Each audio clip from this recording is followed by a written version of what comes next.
ಅಧಿಕಾರಿಗಳಿಗೆ ಹೇಳಿ ಧಿಕ್ಕಾರ. ಗಣಿಗಳ ಜೊತೆ ಶಾಮೀಲಾಗಿರುವ ಅಧಿಕಾರಿಗಳಿಗೆ ಹೇಳಿ ಧಿಕ್ಕಾರ. ರೈತರ ಜೀವನ ಜೊತೆ ಚೆಲ್ಲಾಟ ಆಡುತ್ತಿರುವ ಅಧಿಕಾರಿಗಳಿಗೆ ಹೇಳಿ ಧಿಕ್ಕಾರ. ಬೆಕ್ಕೆ ಬೇಕು ಗ್ರಾಮಸ್ಥರ ಜೀವನ ಜೊತೆ ಆಟ ಆಡುತ್ತಿರುವ ಅಧಿಕಾರಿಗಳಿಗೆ ಹೇಳಿ ಧಿಕ್ಕಾರ. ಗಣಿ ಅಧಿಕಾರಿಗಳ ಜೊತೆ ಶಾಮೀಲಾಗಿರುವ ಅಧಿಕಾರಿಗಳಿಗೆ ಹೇಳಿ ಧಿಕ್ಕಾರ. ಒಂದು ಬಾರಿ ಮಾಲಿಕರ ಜೊತೆ ಶಾಮೀಲಾಗಿರುವ ಅಧಿಕಾರಿಗಳಿಗೆ ಹೇಳಿ ಧಿಕ್ಕಾರ. ಅಧಿಕಾರಿ ವರ್ಗಕ್ಕೆ ಹೇಳಿ ಧಿಕ್ಕಾರ. ಸಂವಿಧಾನ ವಿರೋಧಿ ಕಡೆ ಪ್ರಜಾಪ್ರಭುತ್ವ ಮಾತಾಡುವ ರಾಜಕಾರಣಿಗಳಿಗೆ ಹೇಳಿ ಧಿಕ್ಕಾರ. ಗೃಹಮಂತ್ರಿ ಅಮಿತ್ ಶಾಗೆ ಹೇಳಿ ಧಿಕ್ಕಾರ. ಬಂಧನಗಳಿಗೆ ಹೀನಾವಾಗಿ ಮಾತಾಡಿದ್ದಾರೆ. ಬೆಕ್ಕೆ ಬೇಕು ಸರ್ಕಾರಂತೆ ಸರ್ಕಾರ, ಕಾನೂನಂತೆ ಕಾನೂನು. ಬೆಕ್ಕೆ ಬೇಕು ಅಧಿಕಾರಿ ವರ್ಗಕ್ಕೆ ಹೇಳಿ ಧಿಕ್ಕಾರ. ಗಣಿಗಳ ಪರ ಕೆಲಸ ಮಾಡುತ್ತಿರುವ ಅಧಿಕಾರಿಗಳಿಗೆ ಹೇಳಿ ಧಿಕ್ಕಾರ. ಬೆಕ್ಕೆ ಬೇಕು ಬೆಕ್ಕೆ ಬೇಕು. ಜೈ ಜೈ ಜೈ ಜೈ ಜೈ ಭೀಮ್.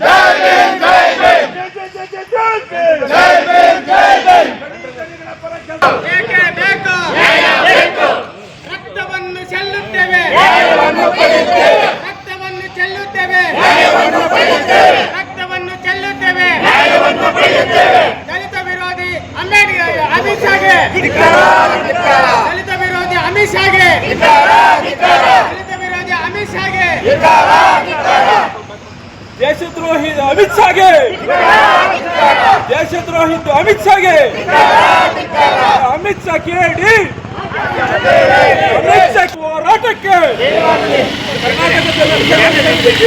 ಹೋರಾಟಕ್ಕೆ ಆಗ್ಬೋದು, ಆರ್ಐ ಆಗ್ಬೋದು, ಮತ್ತೆ ಏನು ತಹಸೀಲ್ದಾರ್ ಆಗ್ಬೋದು, ತಹಸೀಲ್ದಾರ್ನಿಗೆ AC ಮೇಡಮ್ ಅವ್ರು ಆಗ್ಬೋದು, DC ಆಗ್ಬೋದು, DC ಸಾಹೇಬ್ರು ಆಗ್ಬೋದು. ಏನು ಮಾಡಿದ್ದಾರೆ ಅಂದರೆ ವೆಂಕಟೇಶ್ ಸರ್ ಇದ್ದಾಗ ಮೇಲ್ಯಾಳದಲ್ಲಿ ಗ್ರಾಮ ವಾಸ್ತವ್ಯ ಆಗ್ತದೆ.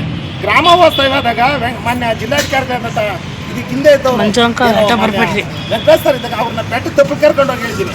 ಬೆಟ್ಟದ ತಪ್ಪಲಲ್ಲಿ 5-6 ಮನೆಗಳಿದ್ದಾವೆ ಸರ್, ದಯಮಾಡಿ. ಮತ್ತೆ ಕೋಳಿ ಫಾರಂ ಹಾಕಿದರೆ ಮಂಜುನಾಥ್ ಅನ್ನೋರು 1 ಕೋಟಿ ರೂಪಾಯಿ ವೆಚ್ಚದಲ್ಲಿ ಹಾಕಿದ್ದಾರೆ. ಕೋಳಿ ಫಾರಂಗೆ 1 ವರ್ಷದಿಂದ ಮುಂಚಿತವಾಗಿ ತಾಲೂಕು ಆಫೀಸಲ್ಲಿ ಮತ್ತೆ ಏನು ಗ್ರಾಮ ಪಂಚಾಯತ್ ಎಲ್ಲ 1 ವರ್ಷ ಮುಂಚಿತವಾಗಿ ನೀವು ಪರ್ಮಿಷನ್ ಕೊಟ್ಟಿದ್ದೀರಾ. ಇದಕ್ಕೆ ದಯಮಾಡಿ ಯಾವುದೇ ಕಾರಣಕ್ಕೂ ಕ್ವಾರಿಗಾಗಲಿ ಜಲ್ಲಿ ಕ್ರೇಷರ್ಗಾಗಲಿ ಕೊಡಬಾರ್ದು. ನಾಗನಾಳ ಸೋಮಶೇಖರ್ಗಾಗಲಿ ಏನಂದರೆ ಕಾಂಗ್ರೆಸ್ ಸರ್ಕಾರ ಬಂದಾಗಿನಿಂದ ಬಹಳ ಫಾಸ್ಟಾಗಿ ಒಂದು ಜಲ್ಲಿ ಕ್ರೇಷರು ಕಾಮಗಾರಿ ಫಾಸ್ಟಾಗಿ ಆಯಿತು. ಯಾಕಂದರೆ ನಾಗನಾಳ ಸೋಮಶೇಖರ್ ಅವರು ಬಂದು ನಾವು ಡಾಕ್ಟರ್ ಅಂಬೇಡ್ಕರ್ ಮೆಂಬರ್ಸು, ನಾನು ಅದರಲ್ಲಿ ಡ್ಯೂಟಿ ಕೆಲಸ ಮಾಡ್ತಾ ಇದ್ದೀನಿ. ಅಂದರೆ ನಮ್ಮ ಏರಿಯಾದಲ್ಲಿ ಭಾಳ ಕಷ್ಟ ಇದೆ. ಯಾವ್ದಣ್ಣ ನಿಮ್ಮ ಏರಿಯಾ? 35 ವಾರ್ಡು ನಿಸಾರ್ ನಗರ ಅಂತ ಏರಿಯಾ. ಅದರಲ್ಲಿ ನಾನು 94ರಲ್ಲಿ ಹೋಗಿರೋದು ಮನುಷ್ಯ. ನಾನು ಆವಾಗಿಂದ ಕರೆಂಟ್ ಇಲ್ಲ, ನೀರಿಲ್ಲ, ಯಾವ್ದು ಇದ್ದಿಲ್ಲ. ನಾವು ಭಾಳ ಕಷ್ಟ ಬೀಳ್ತಾ ಇದ್ದೀರಿ ಇನ್ನೂವರೆಗೂ. ಇವಾಗ SNR ಹಾಸ್ಪಿಟ್ಲ್ಗೆ ಹೋಗ್ಬೇಕಾದ್ರೆ ನಮಗೆ 200 ರೂಪಾಯಿ 250 ರೂಪಾಯಿ ಬೇಕಾಗುತ್ತೆ. ಅಂದರೆ ಯಾವುದೋ ಡೆಲಿವರಿದಾಗಲಿ, ಯಾವುದೋ ಎಮರ್ಜೆನ್ಸಿ ಕೇಸ್ ಆಗಲಿ, ನಮಗೆ ಆಂಬುಲೆನ್ಸ್ ಕೂಡ ಇಲ್ಲ, ಯಾವುದೂ ಇಲ್ಲ. ಭಾಳ ಕಷ್ಟ ಇದೆ ನಮ್ಮ ನಿಸಾರ್ ನಗರ. ಇದು ನಮಗೆ ಬಂದು ಭಾಳ ದೂರ ಆಗಿದೆ. ಭಾಳ ಕೋಲಾರ ಬಿಟ್ಟು 3 ಕಿಲೋಮೀಟರ್ ಮೇಲೆ ಇದೆ. ನಮಗೆ ಭಾಳ ಕಷ್ಟ ಇದೆ. ನಮಗೆ ಒಂದು ಹಾಸ್ಪಿಟ್ಲ್, ಸರ್ಕಾರ ಹಾಸ್ಪಿಟ್ಲ್ ಮಾಡಿಕೊಡ್ಬೇಕು. ಇನ್ನೊಂದು ರೋಡ್ಗಳು ಸರಿಯಿಲ್ಲ, ಇನ್ನು ರೋಡ್ಗಳು ಆಗಬೇಕು. ಈ ಸ್ಕೂಲ್ ಮಕ್ಕಳು ಓಡಾಡಬೇಕಾದ್ರೂ ರೋಡಲ್ಲಿ ಎಲ್ಲ ಜಲ್ಲಿಗಳಿದೆ, ಭಾಳ ಕಷ್ಟ ಇದೆ.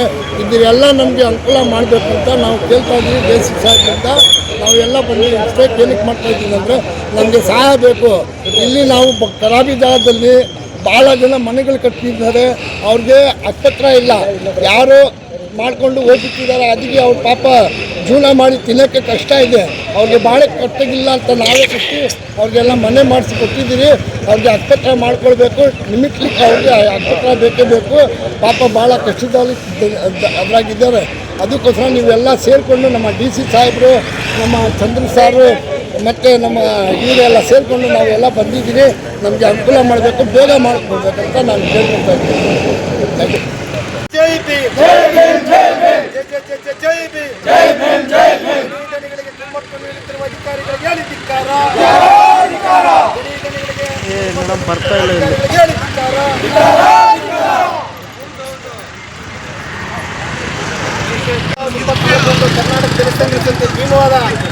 ಸಂಘಟನೆ ವಿವಿಧ ಬೇಡಿಕೆಗಳನ್ನು ಇಟ್ಕೊಂಡು ಜಿಲ್ಲಾಡಳಿತದ ಮುಂದೆ ಒಂದು ಹೋರಾಟ ತೆರಿಗೆಯನ್ನು ಹಾಕೊಂಡಿದ್ದೆ. ತೆರಿಗೆಯ ಉದ್ದೇಶ ಇಷ್ಟೇ, ಮಾನ್ಯ ಜಿಲ್ಲಾಧಿಕಾರಿಗಳು ಏನು ನಾವೇನು ಬೇಡಿಕೆಗಳನ್ನು ಕೊಟ್ಟಿದ್ರೆ ಆದರೆ ಜರೂರಾಗಿ ಒಂದು ಬೇಡಿಕೆಗಳನ್ನು ಈಡೇರಿಸಬೇಕು. ಇಲ್ಲವಾದರೆ ನಾವು ಜಾನುವಾರು ಸಹಿತ ಈ ಡಿ ಸಿ ಕಚೇರಿ ಮುಗಿಗೆ ಆಗ್ತೀವಿ, ಇದು ದೊಡ್ಡ ಮಟ್ಟದಲ್ಲಿ ಅಂತ ಎಚ್ಚರಿಕೆ ಕೊಡ್ತಾ ನಮ್ಮ ಬೇಡಿಕೆಗಳೇನೆಂದರೆ ಇದು ಕೋಲಾರ ತಾಲೂಕು ಹೇಮಗಲ್ಲು ಹೋಬಳಿ ಮೇಡ್ಯಾಳ ಬೆಟ್ಟದ ತಪ್ಪಿನಲ್ಲಿ ಏನು ಅಕ್ರಮವಾಗಿ ತಲೆ ಎತ್ತಿದವೋ ಏನು ಜಲ್ಲಿ ಕ್ರಷರ್ಗಳನ್ನು ಖುದ್ದಾಗಿ ಡಿ ಸಿ ಸಾಹೇಬರು ಸ್ಥಳಪರಿಶೀಲನೆ ಮಾಡಿ ಅವರನ್ನು ವಜಾ ಮಾಡಬೇಕು. ಈಗ ಜಿಲ್ಲೆಯಾದ್ಯಂತ ಏನು ಯಾವ್ಯಾವ ಊರಲ್ಲಿ ಮಶಾಣಗಳಿಲ್ಲೋ ಅವರಿಗೆ ಮಶಾಣ ಮಂಜೂರು ಮಾಡಬೇಕು. ಪ್ರತಿಯೊಂದು ಜಿಲ್ಲೆಯಲ್ಲೂ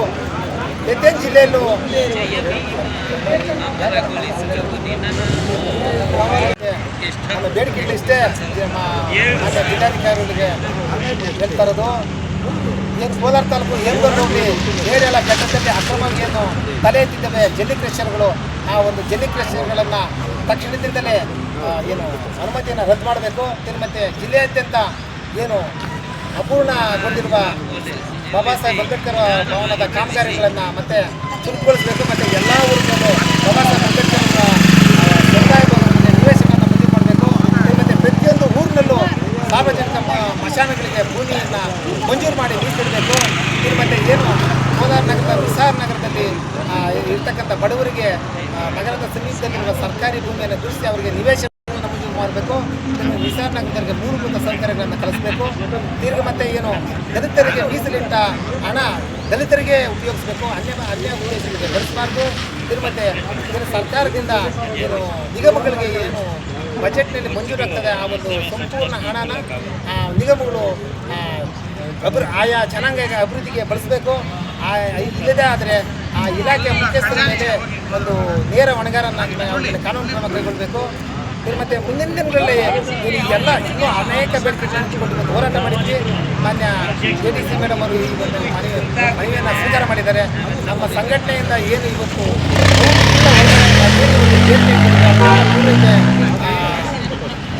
ಪೂರೈಸದೇ ಇದ್ದರೆ ನಾವು ಮುಂದಿನ ದಿನ ಜಾನುವಾರುಗಳ ಸಮೇತ ಅತಿ ಜರೂರಾಗಿ ಜಾನುವಾರುಗಳ ಸಮೇತ ದೊಡ್ಡ ಮಟ್ಟದಲ್ಲಿ ಹೋರಾಟ ಮಾಡ್ತೀವಿ ಅಂತ ಈ ಸಂದರ್ಭದಲ್ಲಿ ಜಿಲ್ಲಾಡಳಿತಕ್ಕೆ ಎಚ್ಚರಿಕೆ ನೀಡ್ತಾ, ವಿಶೇಷವಾಗಿ ಶ್ರೀನಿವಾಸಪುರ ತಾಲೂಕು ಕಾಡ್ಗೋಡ್ ಬಳಿ ಏನು ಬಹುಪತಿ ಕ್ರಾಸ್ ಬಳಿ ಬಾಬಾ ಸಾಹೇಬ್ ಅಂಬೇಡ್ಕರ್ ಅವರ ಏನು ನಾವು ಸ್ಥಾಪನೆ ಮಾಡಿದ್ದಾರೆ. ಭವಿಷ್ಯತ್ತ ಕೊಟ್ಟಿಲ್ಲ, ಇದನ್ನು ನಾವು ಗೆಲುವಾಗಬೇಕಂತ ಅಲ್ಲಿರೋ ಒಂದು ಸ್ಥಳೀಯ ಮೇಲೆ ಒತ್ತಡ ತರ್ತಾ ಇದೆ. ದಯಮಾಡಿ ಈ ಕೆಲಸ ಮಾಡಬಾರ್ದು.